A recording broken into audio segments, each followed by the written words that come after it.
Hi guys, so I wanted to make a quick tutorial of how to do the slip and slide add-on in case you need a refresher or you weren't able to make Friday's professional development where I talked about this.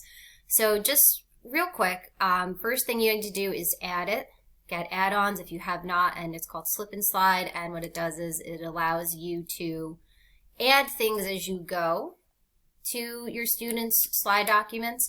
So it's ideal for notebooks where you literally can just set up your whole unit notebook that you want for them and then just add things as you go. So you don't have to be like married to the whole digital notebook, which is a problem I found was like I was killing myself trying to make every lesson ahead of time rather than being able to make things and edit things as I went until I found this add-on called Slip and Slide, which allows you to change things in Google Classroom that are set as for each student, which you normally can't do. You can't edit documents once they're already set as for each student and you've assigned it. So Slip and Slide will allow you to do that. There's some limitations, like sometimes links are kind of buggy. Definitely like in document linking, like I showed you in the presentation how to do the in document linking to make it kind of more interactive. That doesn't always work, but it's great for just putting slides there that weren't there, you know, in the end or in the middle. There's a couple of neat functions with it. I'm going to show you just the basic of how to add new slides to the end of the presentation. So if we look here, this is actually my next lesson for my students, lesson 2.2. This is their, you know, notebook that we're doing in class. When I first gave it, I just gave them 2.1, this characteristics of life. And now I'm going to add the 2.2 limiting factors, which on my presentation, so you have your separate presentation, that's kind of like your master presentation, you know, are these slides 5 through 9, you know, on my presentation. So I want to add those to their notebook. So if you look, here's their notebook. I'll just pick the first student. Right, we could see in this student, you know, it's just literally these 3 pages. So I want to add the next lesson to his notebook, and that's what we're going to do. So what you do is in your presentation on the add-ons, go into Slip and Slide. You want to click Start, and then give it a minute.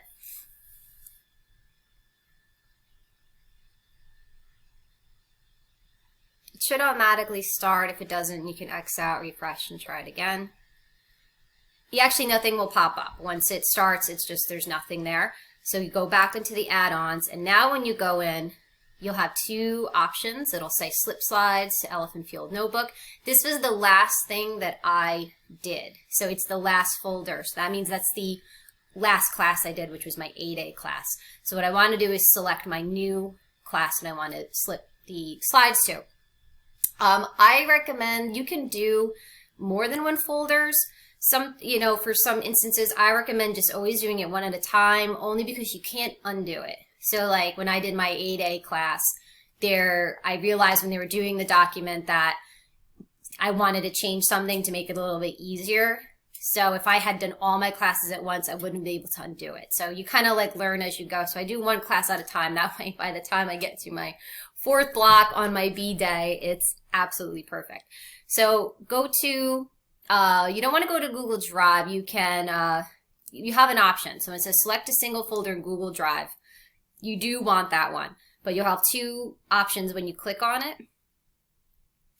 It'll give you select from Google Drive.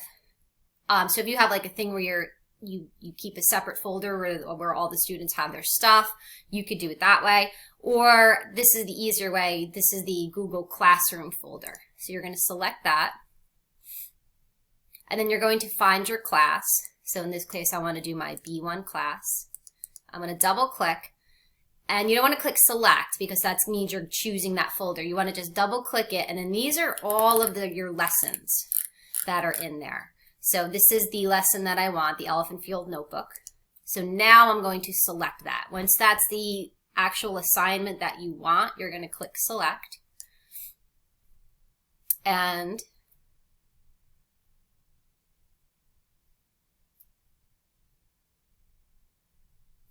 okay. Then it's selected that folder. So it didn't actually do anything yet. It just kind of redirected to those student folders. So now you go back into the add-in and go slip slides to Elephant Field Notebook. Now here's where you're going to pick where you want. So you can pick with slide number 1, you can start with current slide, or you can choose by slide number. So I want slide number 5 to start, and then I'm going to choose slide 9 is my end slide. I want to tell it now, you could do it so it is at the beginning of the presentation or the end. If you wanted to do it in the middle, you could also do that as well. So like if you wanted it between slides 3 and 10, you could choose, to go after slide 3. For my students' purposes, I just want it after their last slide, so I'm going to do end after last slide. Once you see the little robot, that means it's working.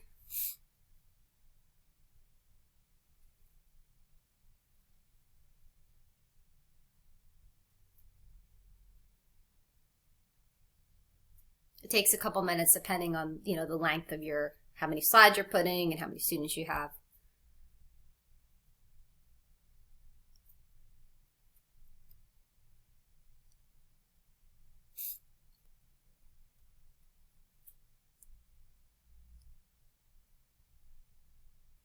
Okay, you'll see a list of all your students that had it added to. Once you see the slide, you can X out of it. Down here, any assignments were skipped will be listed if there was any issues. You can get out of it at that point.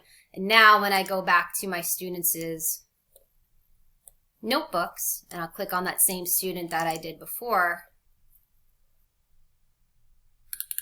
now he has the next lesson in there, starting right after that last one. Right, fully editable. Oh, anything that you put on the mat, like on the edges, will also appear. So it takes the entire presentation. I talk a little bit about, in my professional development, about using the margins in Google Slides for additional information. So if you do slip and slide, it will also include that info. So you can still feel free to use those margins as you need to. And yeah, that's slip and slide. It's really a kind of a game changer and allows for these digital notebooks, I think, to really be utilized. And I hope that's helped you, because it greatly helped me in class.